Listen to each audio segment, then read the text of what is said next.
How are so good. I'm hanging in. How is it?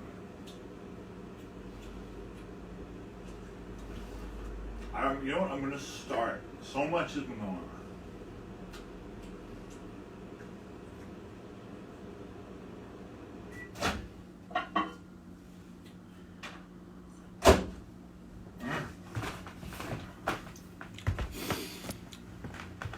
Alrighty. How's everybody going? All right, we have some folks now. Great. I'm starting slow. I'm just waiting for folks to show up. And, I did this last week and the week before, and it was fun. And it's Friday. And,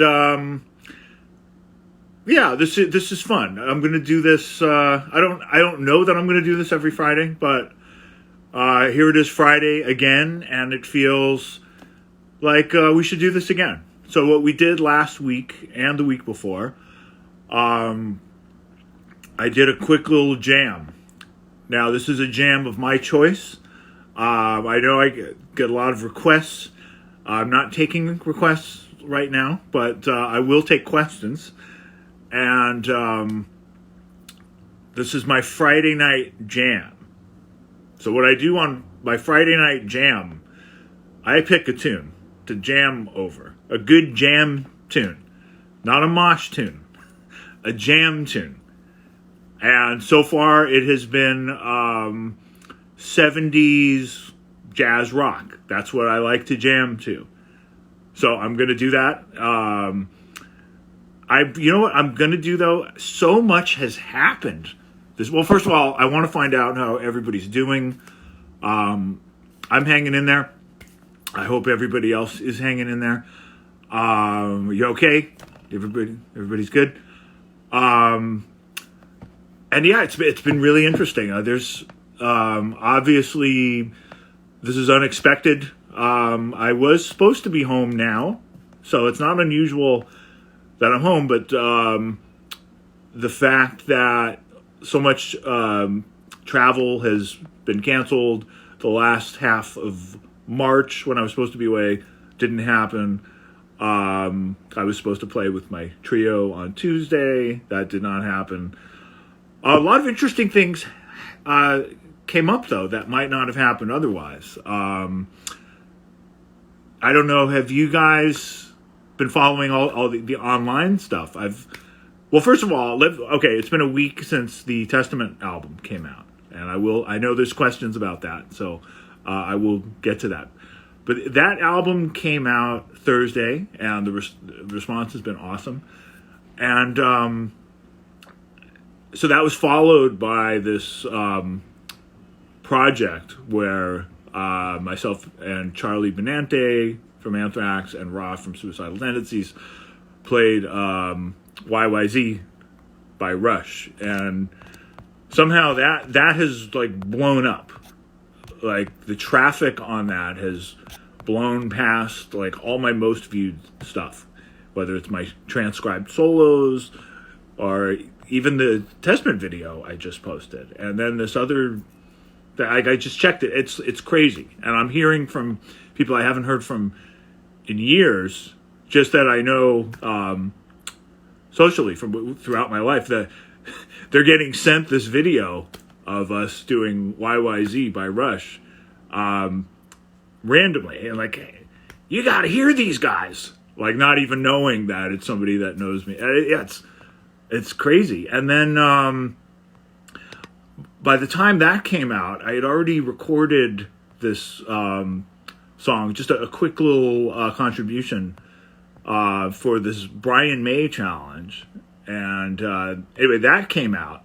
That's this Queen song, Hammer Will Fall.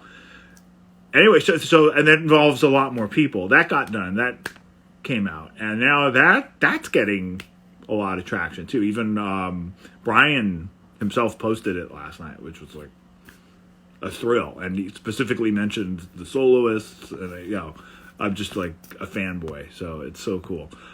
So lots of lots of stuff. Somebody's asking what am I making? Oh, you probably heard the beeping. Yes, that was me reheating my coffee, and I am going to do the jam. But what I did the last couple times was I did my jam, then took questions. Hey, wine to the stars, man. Good to see you on here, Australia. I'm gonna take some questions now, because what happens when I play, all these questions come in, and I miss questions, and I miss friends that are on there, including some very well-known and cool friends, and I don't even see them. So I'm going to take some questions now. Chuck is doing better. He's much better. He did some interviews. Thank you. Let's see. Do I still have the red Ibanez S Saber? Yes. And thank you for reminding me. And it's here. I just need to get it out. It's in a closet with a lot of other guitar cases. But that's a good idea. That would be fun to show off next time. A lot of comments. Oh, you guys are too kind. You're so kind. Thank you. Thank you. I answered that. Thank you. Thank you. Thank you. Fillet of Soul. Yeah, that's the first instrumental I ever did with Les Claypool. Yeah, that was fun. I kind of wish we could do it again, because I mean, I would play it so different now, but it was fun. It was that was the introduction to the whole instrumental side. Here's an interesting question. So what influenced my decision to switch from Heritage to ESP? Well, I love the Heritage guitars. I still have them. In fact, I have one right here. This one, I don't know if you saw I posted on my story the other day. I was just practicing with this, and it's a great guitar. Oh my god, it weighs a ton. And I have a bunch of others, but the main thing was, it's a small company, and it would take a long time to get a guitar, and I needed more guitars than they could make. Especially once the Testament Resurrection happened, and we were touring the world, and I needed multiple guitars, and then fans wanted to buy the guitar, the same guitar that I play, and it was impossible for them to build guitars, and ESP just has the infrastructure to make lots of guitars, and they're really great guitars. But I still like my Heritage guitars. But yeah, that had a lot to do with it. So I'm just trying to I'm just trying to fix my screen here. Something weird happens, but I'm just going to comment so this thing goes away. Hi. All right, I want to get rid of my keyboard.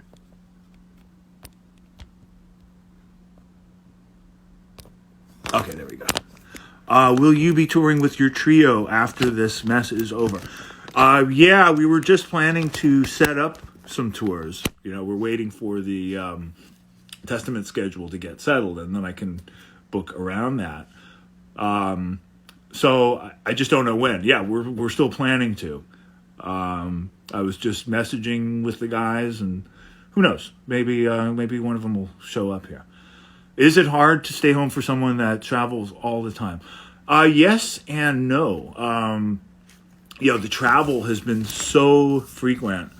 I think I kind of needed a break from the travel, and it's good to have a break. It's still good to have a break.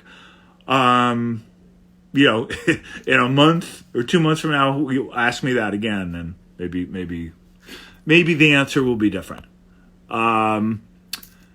So thank you. You guys are so kind. Thank you. So you know what I'm going to do? I'm going to jam on a tune, and then I'm going to take some more questions. Oh, so the tune I'm going to jam on. This is a fun song. So this is by Billy Cobham. And Billy Cobham played drums for the Mahavishnu Orchestra. That was kind of how he emerged as a well-known drummer, and then he did these solo records. And this solo record is called Spectrum. It's a very important album from the early 70s. And he had Tommy Bolin on guitar, kind of known for his stint in Deep Purple, the late, great Tommy Bolin. But he was also playing for Billy Cobham. So Tommy Bolin, in a way, was a big inspiration when I started doing instrumental jazz and jazz-influenced music.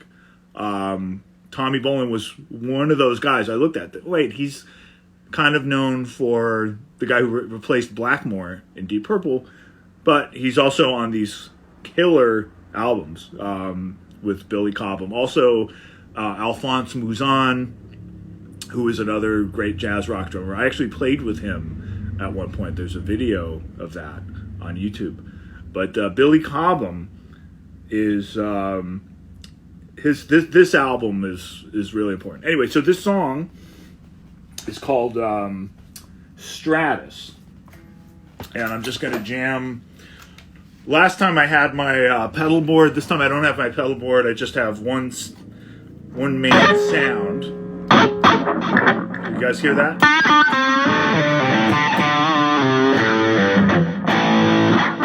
Make sure we're in tune.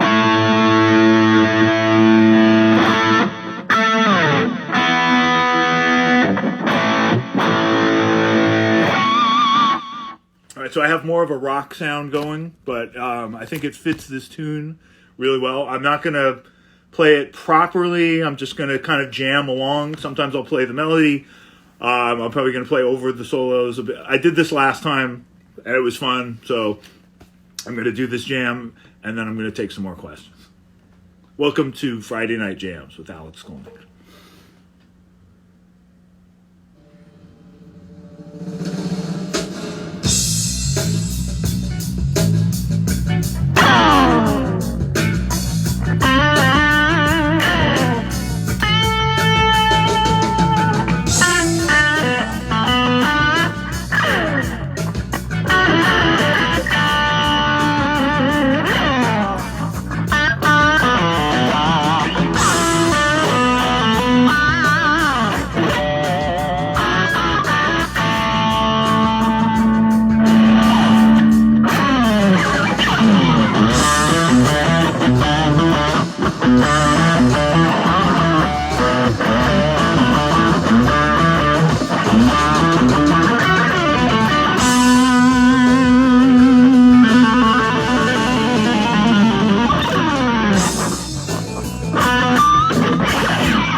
Good melody.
I'm going to keep going a bit.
Alrighty. I got a little carried away. Thank you. I don't know. I'm so spoiled to having a band. I need a band. That's okay. I miss that. I miss not having a band around. That's kind of annoying. So now I'm going to take questions. This is so great to hang with you guys. At least we have this, right? We're all in our homes. And I was saying before the jam, yeah, the whole online thing has gotten much cooler because as everybody's home, these chats, Q&As, what I'm calling my Friday night jam, they're more populated because everybody's around, and it's fun. So I know I probably missed some questions. Let me see. I don't take requests, but I do see a request I kind of like. A Van Halen request. That's tough to resist. I don't actually know that song, but there's some other stuff I might play. All right. So I may have missed some questions. Like, obviously, while I'm playing, I don't know who's asking questions. I'm trying to scroll down. So if you have any questions, maybe re-ask the question now, because I'm going to scroll down to the bottom. There's just so many nice comments. And as I was just saying, it's great to have all these folks. Oh, here's one. Thank you. He's sold. Which one? Oh, whoops. What did I do? I just pressed the wrong button. And I'm sorry, guys. I pressed a button, and this is now... here we go. Okay. I'm back. So somebody there's a newcomer here, and he says, which album from my trio do I recommend for somebody that's new to my work? Definitely Conundrum. That's the most recent one. And that Conundrum. It came out a little over a year ago. And definitely check out the title track. In fact, I have a great live version of that song that I dug up. I was going to try to post it yesterday for Throwback Thursday. And I ended up down this rabbit hole of iMovie on the Mac. Now, iMovie is so easy on the phone. I love it on the phone, but I have this whole concert, and it's a huge file, and I'm trying to figure out how to deal with that on iMovie for the Mac. iMovie for the Mac makes no sense at all. I don't know if you guys have experienced this, but if you do iMovie on the phone, it's so logical. It's like you shorten the clips, you lengthen the clips, it's easy to... On the Mac, I don't know what the hell is going on. There's like two different windows, and the stuff in one window doesn't work for the other. And anyway, so this is on my list of things to do. I do have a lot of stuff to do while I'm home. That's a good thing. So I need to learn iMovie. I need to better learn some other programs. Okay, what else? Top 3 most influential guitar. I mean, that's really, really tough.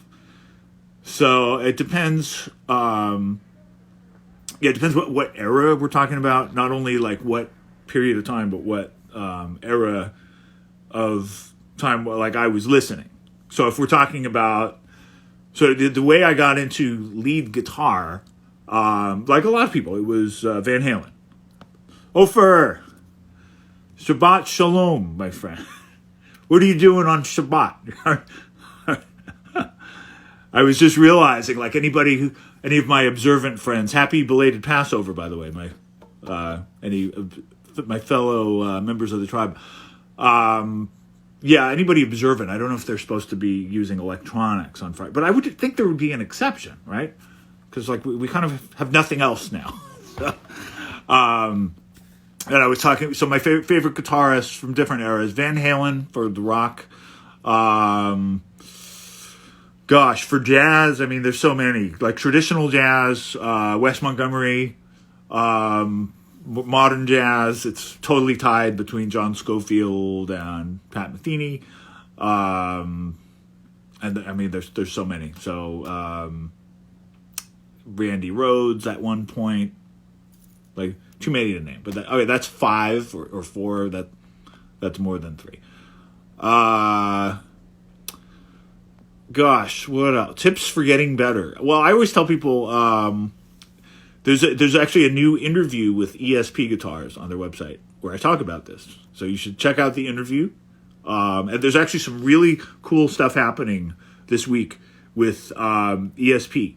So I'm not going to tell you what it is, but besides the interview, there's a whole thing happening that's going to be really, really cool. So keep an eye out for that. How did I get into... Oh, because we were talking about tips for learning guitar. So I was saying in this interview, maybe don't... Like, if you're learning guitar, don't be afraid to start slow, and maybe start with slower players and more basic players. You know, there are so many great players to listen to that... So if you're into, like, heavy, more technical guitar playing, like, don't start with Kiko Loureiro or Jeff Loomis or myself, you know, my dudes. Start with the simpler stuff, like Iommi, for example, right? If you're just starting out and you want to get into lead guitar, and even that might be advanced for just starting out, but I would say you need to be able to play like that, or, you know, play, Jimmy Page, Tony Iommi, like guys from that era, before going into, like, the super technical stuff. And I would say the same for people learning jazz. You know, you don't want to start with Schofield. Maybe go way back. Like, even Wes Montgomery is really advanced. But Charlie Christian, maybe. That's a good place to start for jazz. So start with the basics. Let's see. I see. Oh, my God. There's more questions than I can handle.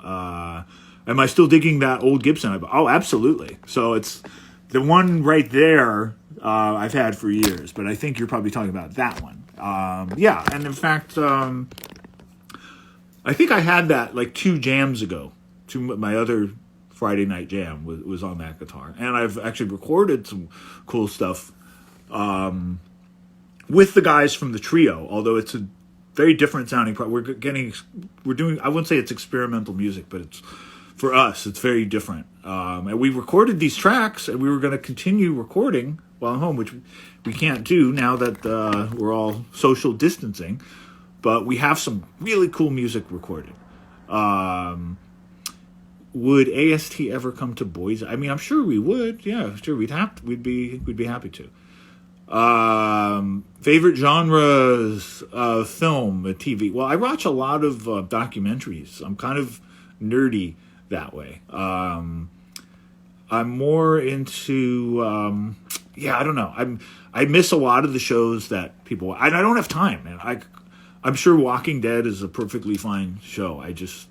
And friends of mine are super into it. I just don't have time. As far as fictional shows though, I don't know why. I kind of like the financial fictional shows, the financial dramas. Yeah, obviously Succession. Succession's really, really good.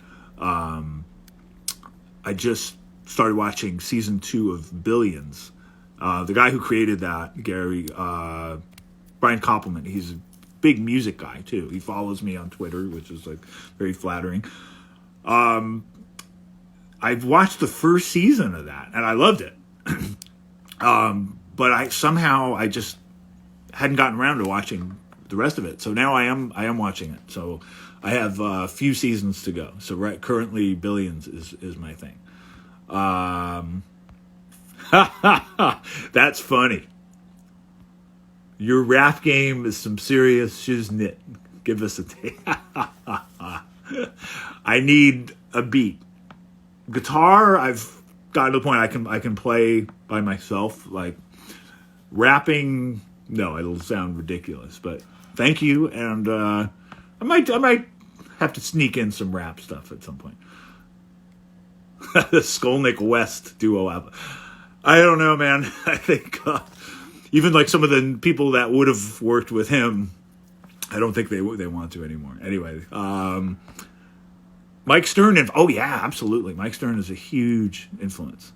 Solo in Ishtar's Gate sounds Middle Eastern. What mode did you use? Gosh, I don't remember off the top of my head. I'm guessing it's probably a mode of harmonic minor. Usually when I do the Middle Eastern stuff, it's that.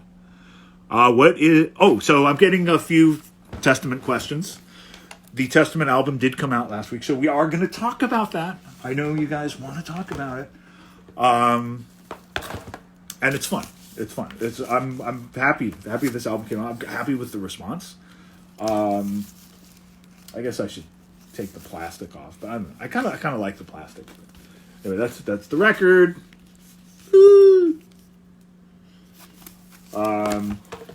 It also comes on CD, cassette. I just noticed a question. Any work with Rodrigo y Gabriela again? Funny you should ask. There may be something coming up rather soon. And Gabriela and I played together at NAMM with Nathan East, who's like one of my favorite bass players, and some other great musicians that I hadn't known that I've met and I'm friends with now. So yeah, we're basically family. Oh, this is the box set. You guys can't tell through the screen that it's 3D, but it's 3D. So there were some questions about. Oh, somebody asked me about Symptoms. So Symptoms is a song. I wasn't sure these guys were going to go for this. Excuse me. I feel like a mild battle has been won because it's a mid-tempo song, and I've been trying to get a mid-tempo song on a Testament album for a while. You know what? I get it.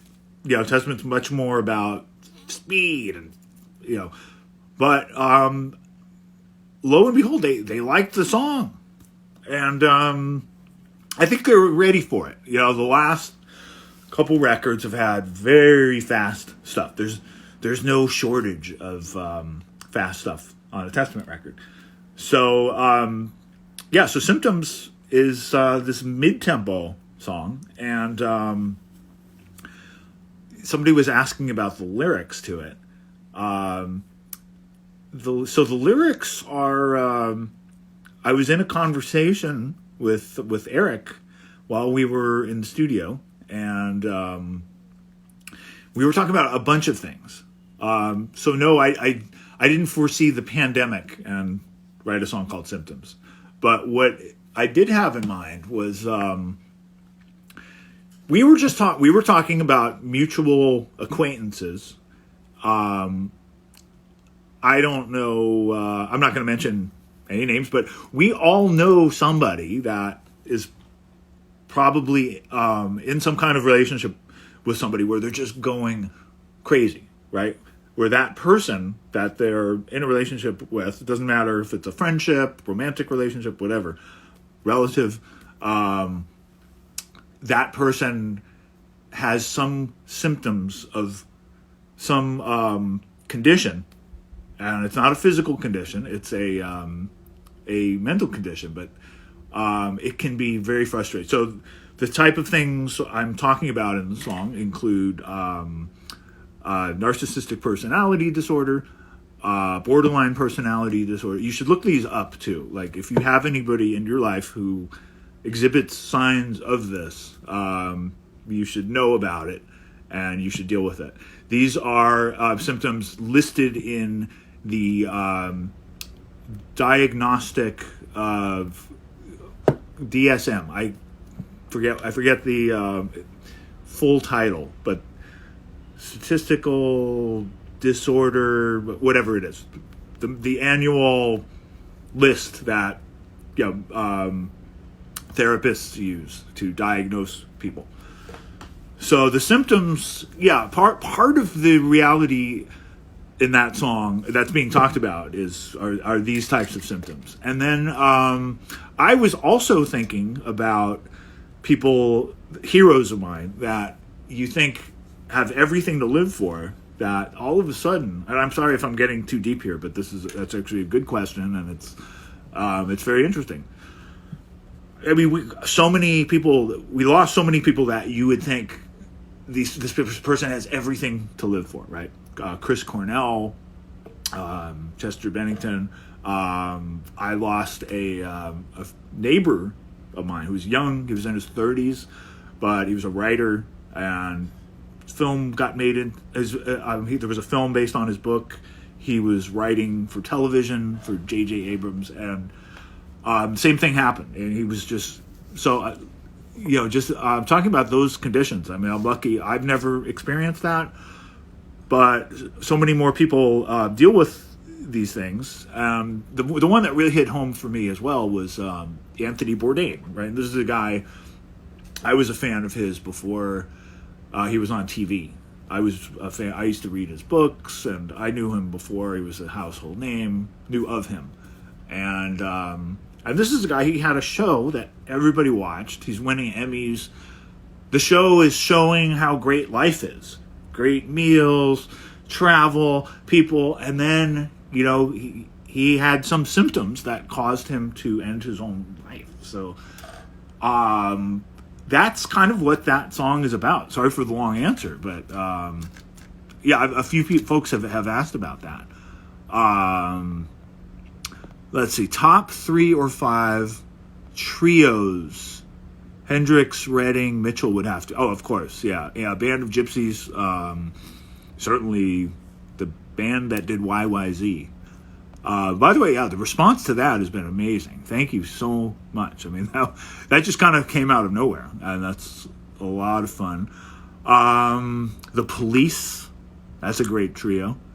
I mean, a trio is a very special thing. I never planned to do a trio. It just kind of happened. And in fact, I was just talking about this. I just did an interview with, in fact, that's why I'm a little late. I was supposed to start right at 8, but this podcast ran a little long. Jude Gold, who he's done the podcast for Guitar Player magazine for a long time, and we just did a podcast, and it was a lot of fun, but it lasted a long time. And I was talking to him about this exact thing, and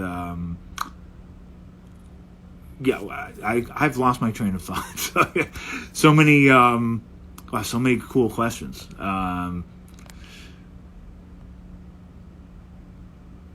Children of the Next Level solo is great. Well, thank you. That was one I was told just go crazy, just totally go nuts on a couple songs there. Like, usually I'm told, okay, you did your fast stuff, try to make it more melodic, which I understand. I get that, but it was fun. It was fun to do really go crazy. Do you like playing stuff off of low or no? I actually do. It's fun. I figured out a way to make it my own, and sometimes it's nice to have a break where it's not a crazy solo like Practice What You Preach in New Order. It doesn't have to be like that every song. And in fact, it's really nice to have a rest. And actually, some of the solo sections on Low, especially stuff like the song Low, the title track, it's really fun to play. It's just a great groove. Oh, thank you. God, I'm hearing a lot about Symptoms.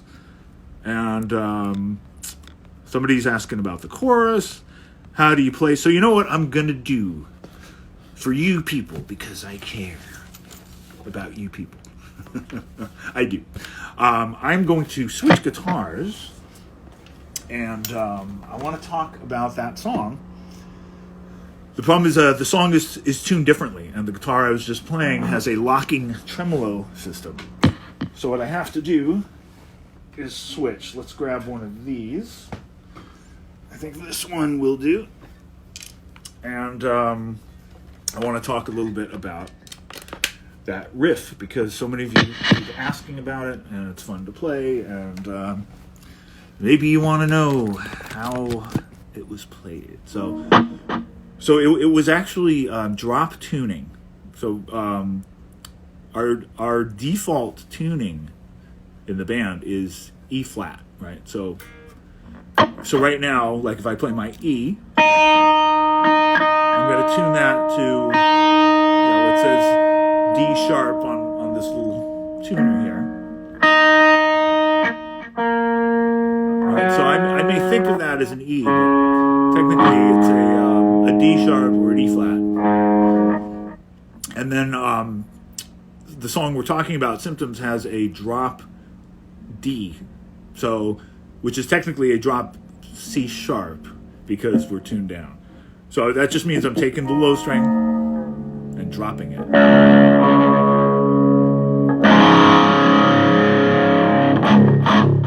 Right, that's how you get that.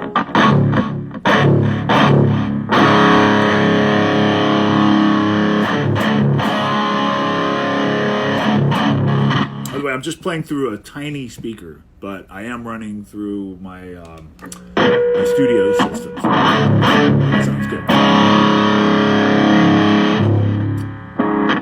Oh, and getting back to, so I was just talking. Oh, thank you. Yes, the question I was trying to answer before, the acronym I was trying to think of when I was talking about the lyrics: Diagnostic and Statistical Manual of Mental Disorders. Thank you so much, Sabotage Girl. I just could not think of that for some reason. So we were talking about the lyrics, and I had mentioned Jude from Guitar Player Magazine and his podcast, which I just did. And he was asking me as well about this riff. And I came up with that, interestingly, on bass. I have a bass. Sorry, the bass is not handy, but it is a Fender Marcus Miller bass. You can Google it. It's not hard to find. And I play bass on my demos. I wouldn't hire myself as a bass player, but I'm sure I could pull it off with practice. But yeah, so sometimes I'll play the bass, and I think it's good because I don't know the instrument backwards and forwards like I do a guitar. I have much more limitations on the bass, and I'm forced to just look at note choices. So I was playing around with notes, right, and I thought, okay, I want to do something.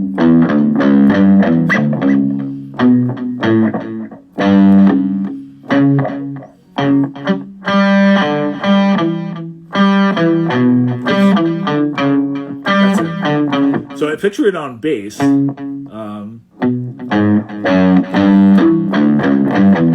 Right, that's what it sounded like. I was just playing that clean. Right. And I had the bass tuned down. Do-do-do-do. So I said, okay, I want to do something with those notes. But what? So I came up with just that. And then to spice it up. Right, so we're imagining bass now.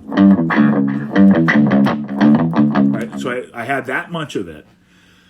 So then, I moved to guitar. Now, moving to guitar, it opens up a whole lot of things. So right away, I thought, okay, well, I'll take my little bass line, I'll play that up an octave.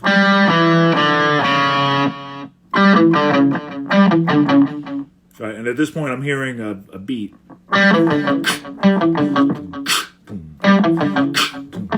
Right, and I'm at that point, I'm kind of imagining like a. I don't know if hip hop is the right word, but somebody was asking me about my rap skills. I'm not going to rap, but I was imagining like a right, that kind of groove, right?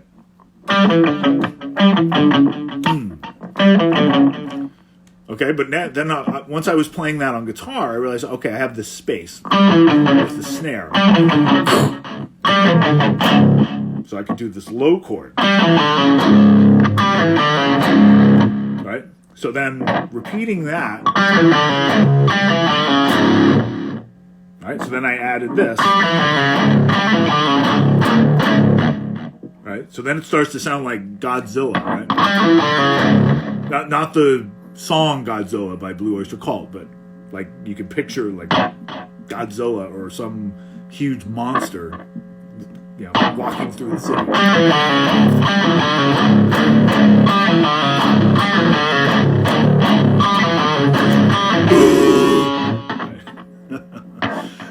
All right, so then I got to change it up a little bit, right? Because it starts to get too repetitive. So I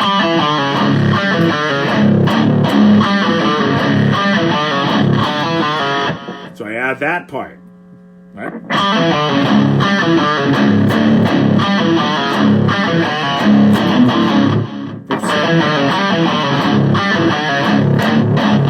Okay, so that was good, but what I often like to, and it's not like you have to have this for a riff, but a lot of my favorite riffs have a turnaround, right? So it happens. There's the main way of playing it, right? That's the first and third time. That's the main thing, right? Then there's the alteration or the variation. And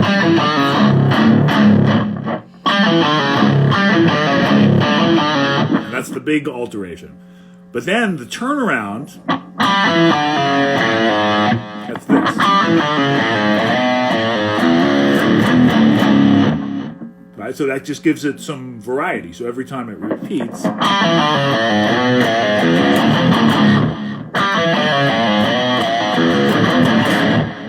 right? So I don't want to repeat that, except actually at the end of the song, we do repeat that. And that's called a tag, when you have this repeating part that doesn't normally repeat. Okay, so I'm thinking of it in 4 parts, right? 1 is, right, 2, 3 is same as 1, and then 4 is the turnaround. Okay? Put it all together, it goes a little something like this.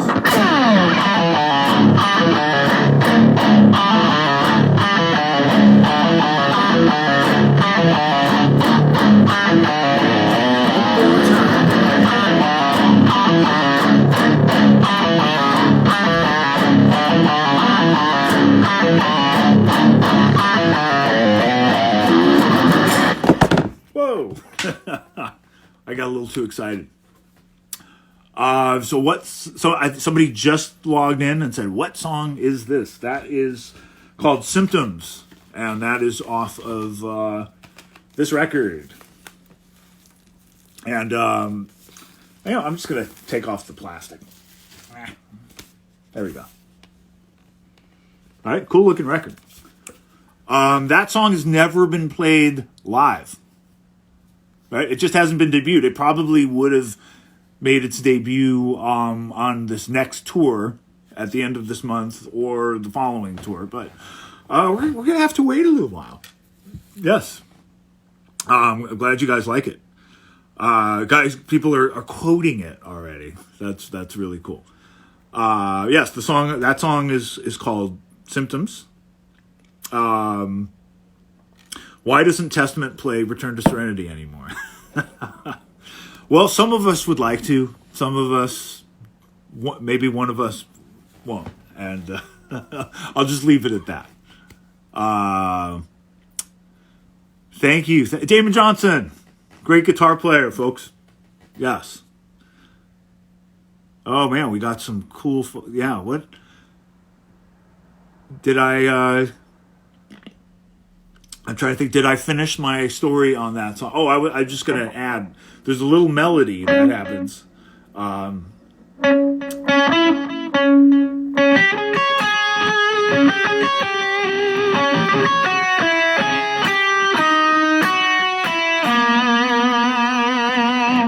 that happens on top of the riff. And the verse is like that part, except you don't want it. That's too busy for vocals, right? Nah. What's he gonna sing to that? Right? No. So it's the verse is just.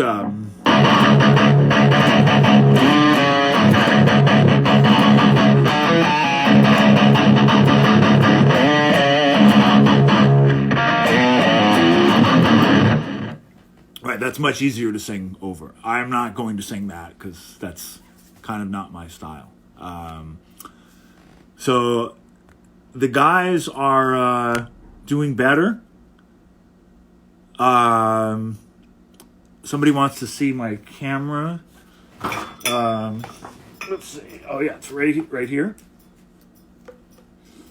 Ta-da!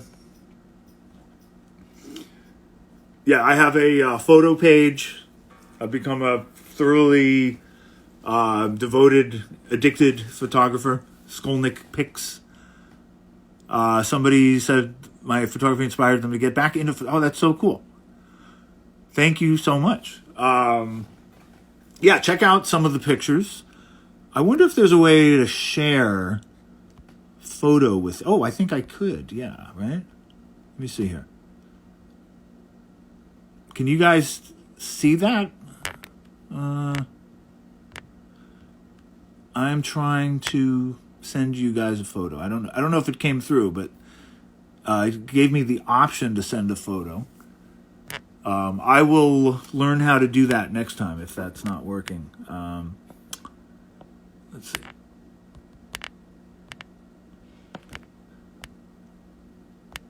Yeah, it's a lot of fun, and I partially got into it because of the travel. Because there's so much travel. I'm going to so many cool places, but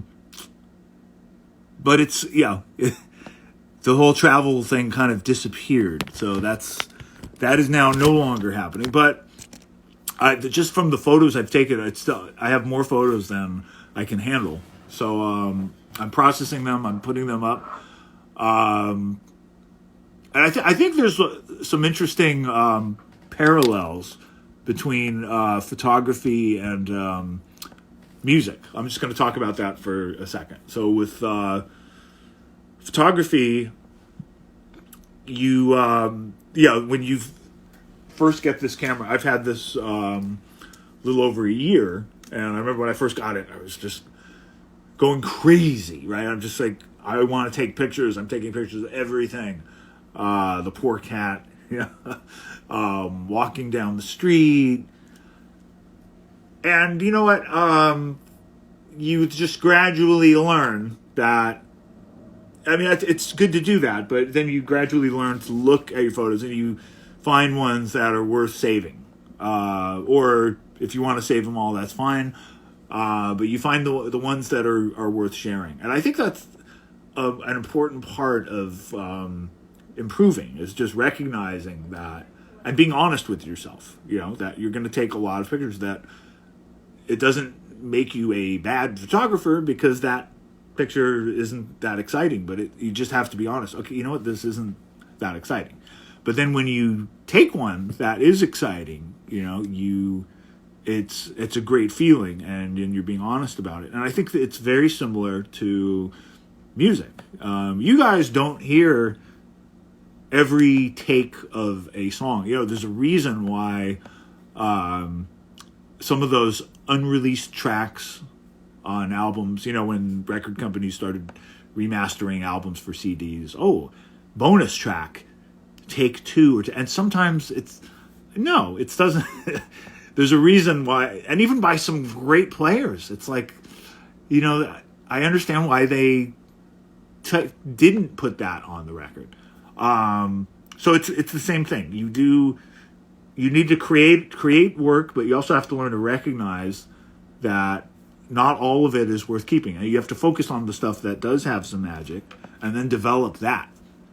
So what you're seeing, like the photos on my photo page, those have been sorted through. There's probably been several versions of that photo taken. Just like, with the music, there's been several versions of every song played. And you know what, guys? I am just noticing that there is a time limit on this thing. Do you collaborate with Mr. Blythe? Well, I credit Mr. Blythe for getting me started. We haven't collaborated yet, but at least photo-wise. But And I love Randy's photography. Yes. There's a time limit. There's only a minute remaining. So I'm not really able to take more questions. If there's a quick one, I will. Anyway, thank you guys. This was my Friday night jam chat. I did this last week. I did this the week before. I'm not promising I'll do it every week. Actually, next week, I'm going to be on a friend's show. My friend Johnny Bean from Berkeley, California. So I'll let you guys know about that. But this is fun. I think this is a good way to spend a Friday night. It's fun to share a jam with you. It's fun to talk music and other stuff. I love reading your comments. There's a lot of new folks. It's great. A lot of new folks have come over just from like the Rush tune and the Queen tune. It's amazing. So I'm grateful for all of you. I have 8 seconds left. Can't answer anymore. I cannot play another riff. You guys have been great. Thank you so much for showing up.